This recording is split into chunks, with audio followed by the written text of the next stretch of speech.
میرے سامنے کھانا لایا گیا تو میں نے کھانا ٹھکرا دیا، مجھے مارا پیٹا گیا تو میں نے مار پیٹ قبول کر لی۔ میں نے کہا جی میں وطن کے ساتھ، قوم کے ساتھ اور عمران خان کے ساتھ اور ملک کی آزادی کے ساتھ اور حقیقی آزادی کے ساتھ میں کھڑا ہوں، میں کھانا نہیں کھاؤں گا، مجھے مارا گیا، مجھے ٹارچر کیا گیا۔ بسم اللہ الرحمن الرحیم، السلام علیکم، میرا نام عدیل احمد آزاد ہے۔ ایک نئے ولاگ میں خوش آمدید۔ سینئر صحافی جناب عمران ریاض خان صاحب کی واپسی ہو گئی ہے۔ اہل خانہ کے لیے بڑی مسرت کی بات ہے، ان کے بچوں کے لیے، ان کے والدین کے لیے، ان کی اہلیہ کے لیے۔ یہ جانے والے چلے جاتے ہیں، چاہے اغوا ہوں، چاہے دنیا چھوڑ جائیں، لیکن جو تکلیف بچوں کو ہوتی ہے، بیوی کو ہوتی ہے، گھر والوں کی ہوتی ہے، اس کا کوئی تصور نہیں کر سکتا۔ فالورز یہ تمام لوگ تو اپنی جگہ پر ایک کرب میں مبتلا ہوتے ہی ہیں، لیکن جس کرب سے، جس دکھ سے، جس تکلیف سے اہل خانہ گزرتے ہیں وہ کوئی اور نہیں سہ سکتا۔ میں نے عمران ریاض خان صاحب کے جانے کے بعد ان کی فیملی کو دیکھا، ان کے بچوں کو دیکھا، ان کے والدین کو دیکھا، عدالتوں میں، کچہریوں میں، انصاف کے دیگر مقامات پر، تو یہ خاصی تکلیف دہ بات تھی۔ اور اس کے ساتھ ساتھ دیگر کچھ صحافی بھی ہیں جو غیر معروف ہیں، جو ابھی تک واپس نہیں آئے، تو انہیں بھی واپس آنا چاہیے۔ ان کے اہل خانہ بھی ان کا انتظار کر رہے ہیں، اور سیاسی جو قیدی ہیں ان کی بھی اب واپسی ہونی چاہیے۔ کچھ ڈیل کی خبریں ہم یہاں اسلام آباد میں ارد گرد سن رہے ہیں کہ کوئی ڈیل بھی ہو گئی ہے، اٹک جیل میں کچھ معاملات طے پا گئے ہیں، کچھ اسلام آباد کے ایوانوں میں طے پا گئے ہیں۔ اللہ کرے یہ بھی اگر طے پا گئی ہیں تو چیزیں کوئی مشکل نہیں ہیں۔ یو ٹرن تو اچھے ہوتے ہیں، یو ٹرن شاید لے لیا گیا ہے، تو جس کے نتیجے میں سانحہ 9 مئی کے بعد کے جو واقعات ہوئے اور کچھ لوگوں کو اٹھایا گیا، سیاسی قیدی، ان کی بھی واپسی ہونا شروع ہو گئی ہے۔ عمران ریاض خان سے مجھے اس لیے بھی محبت ہے، بہادر آدمی ہے، دلیر آدمی ہے، جس نیریٹو کے ساتھ کھڑا ہوتا ہے، دلیری سے کھڑا ہوتا ہے۔ ہم نے عمران ریاض خان کا وہ دور بھی دیکھا ہے جس میں نون لیگ کی جو کرپشن ہے، زرداری صاحب کی جو کرپشن ہے، یا پیپلز پارٹی یا سابقہ سیاستدانوں کی کرپشن پر جس دیدہ دلیری سے کھلے بندوں انہوں نے گفتگو کی، ماضی میں کم لوگوں نے کی۔ بعض جگہوں پر ان کی گفتگو میں جھول بھی آیا، بعض جگہوں پر جھوٹ بھی آیا، بعض جگہوں پر صرف الزامات بھی آئے۔ وہاں پر ہم نے عمران ریاض خان صاحب کو مطلع بھی کیا، بتایا بھی، خاص طور پر جو آئی آر میں کے متعلق انہوں نے انٹرنیشنل ریلیشنز کے حوالے سے جو گفتگو کی، اور سعودی عرب کے حوالے سے جو نیریٹو بنایا، نیوم شہر کو دجال کا اڈا قرار دیا، اس طرح کی گفتگو ان کی ہم نے ان تک چیزیں پہنچائیں اور حقائق بتائے کہ آپ کو دینی معلومات اگر نہیں ہیں تو ان پر بات نہ کریں۔ آپ ٹھیک ہے خاص نیریٹو کے ساتھ جہاں پر آپ کو کھڑا کیا گیا ہے، جہاں پر آپ کو کہا گیا ہے، آپ کے بقول آپ کو ویڈیوز دکھائی گئی ہیں، شواہد، دلائل، براہین فراہم کیے گئے ہیں، آپ کو ایویڈنس دیے گئے ہیں کہ دیکھیں جی یہ نواز شریف چور ہے، یہ مریم نواز چور ہے، یہ زرداری صاحب چور ہیں، یہ بلاول صاحب چور ہیں، یہ ان کے خاندان کے لوگ چور ہیں، یہ ان کے ڈرائیورز ہیں، یہ فلاں گول گپے والا ہے، یہ فلاں ریڑی والا ہے، یہ فلاں صاحب ہے، ان کے نام پر فرنٹ مین، گن مین، ان کے نام پر جو اکاؤنٹس بنے ان میں اتنے پیسے گئے، اتنی چیزیں گئی، یہاں کرپشن ہوئی، وہ تو ٹھیک ہے آپ وہ باتیں کریں۔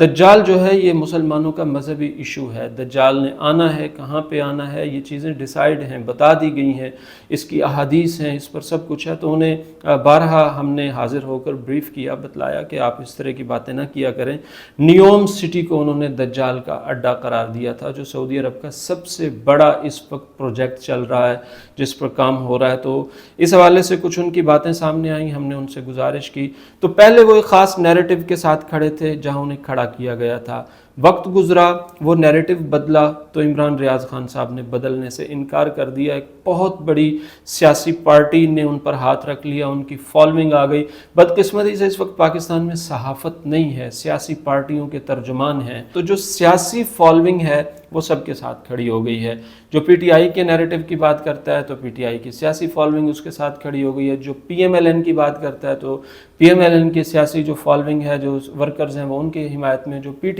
پی پی کی بات کرتا ہے وہ پی پی پی کے ساتھ کھڑے ہو گئے۔ تو ایسا کچھ ہوا، عمران ریاض خان کو ایک فالوئنگ ملی، ایک بہت بڑا جو لوگوں کی حمایت ملی سوشل میڈیا پر، تو عمران ریاض خان صاحب کے لیے موو کرنا مشکل ہو گیا، وہ موو نہیں کر سکے جہاں ان کو موو کرایا جا رہا تھا، تو وہاں ڈٹ گئے، کھڑے ہو گئے اور اس سطح تک پہنچ گئے جہاں سے ان کے لیے بھی واپسی ممکن نہیں تھی کہ آدمی ایک بہت بڑا سٹینڈ لے لیتا ہے، بہت بڑی باتیں کر لیتا ہے، تو پھر واپسی ہونا، رہنا تو اسی معاشرے میں ہے، فالوئنگ تو وہی ہے، لوگ تو وہی ہیں، تو واپسی ہونا پھر مشکل ہو جاتا ہے۔ تو ان کے لیے واپسی ہونا مشکل ہو گیا، وہ پھر ایک دو بار پہلے بھی جیل گئے، اب جو ہے 4-5 ماہ کا وقت لگا کر آئے ہیں، لیکن اب جو چیزیں سامنے آ رہی ہیں ان کے مطابق وہ ڈیل کر کے واپس آئے ہیں۔ جن کا لہو اس وطن کو سینچ رہا ہے، جن کی مائیں اپنے بیٹے قربان کر رہی ہیں، جن کی شہادتوں کی خبریں روز آتی ہیں، کبھی ہم وزیرستان سے لاشیں اٹھا رہے ہیں، کبھی LOC سے لاشیں اٹھا رہے ہیں، کبھی اندرونی امن کے لیے ہمارے جوان موجود ہیں، تو ان کے خلاف وہ بات نہیں کریں گے۔ اس طرح کا وہ ایک معاہدہ کر کے، ایک ڈیل کر کے، ایک چیز طے کر کے آئے ہیں۔ اب جو نیریٹو بنایا جا رہا ہے، جو ماحول بنایا جا رہا ہے، وہ یہ ہے کہ عمران ریاض خان آج یا کل ویلاگ کریں گے یا کچھ دنوں کے بعد کریں گے، وہ کہیں گے جی میرے سامنے کھانا لایا گیا تو میں نے کھانا ٹھکرا دیا، مجھے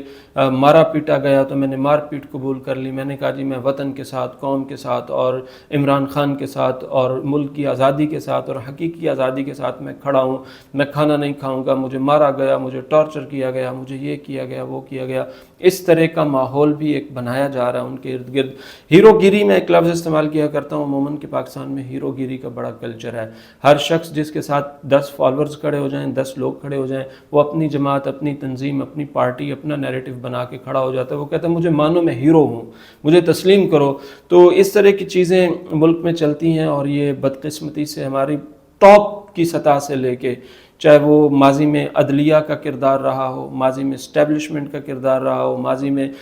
پولیٹیشنز کا کردار رہا ہو، ہماری سیاسی جماعتیں ہوں، چھوٹے لوگ ہوں، صحافی ہوں، تمام لوگ جو ہے وہ ہیرو گیری میں پڑے رہتے ہیں، خود کو نمایاں کرتے ہیں، وطن نیچے آئے تو آئے، قوم نیچے آئے تو آئے، معیشت ڈوبے تو ڈوبے، نواز شریف آئے گا تو معیشت مستحکم ہوگی، عمران خان اٹک جیل سے باہر آئے گا تو پاکستان ترقی کرے گا، اور جناب فلاں چیف جسٹس ہوگا یا فلاں چیف آف آرمی سٹاف ہوگا تو ملک بچ سکے گا، ورنہ ملک تباہ، معیشت تباہ، سب کچھ۔ تو اس طرح کی جو چیزیں ہیں نا، وہ اس نے ملک کو نقصان پہنچایا ہے، ماضی میں بھی، اب بھی۔ عمران ریاض خان صاحب کے حوالے سے آج میں بات کرنا چاہ رہا تھا تو بات ادھر ادھر ہو گئی۔ ان کے لیے میں بہت دل سے احترام رکھتا ہوں، ان کے اہل خانہ کے لیے انہیں مبارکباد پیش کرتا ہوں۔ اللہ کرے جن باتوں کو وہ طے کر کے واپس آئے ہیں، اپنے گھر پہنچے ہیں، ان پر وہ مکمل طور پر کاربند رہیں۔ پاکستان کو ان کی ضرورت ہے، اس وطن کو ان کی ضرورت ہے، ان کی گفتگو مؤثر ہے، وہ بہادر آدمی ہیں، دلیر آدمی ہیں۔ ایسے بہادر لوگوں کی پاکستان کو ضرورت ہے، کسی سیاسی پارٹی، سیاسی لیڈر، سیاسی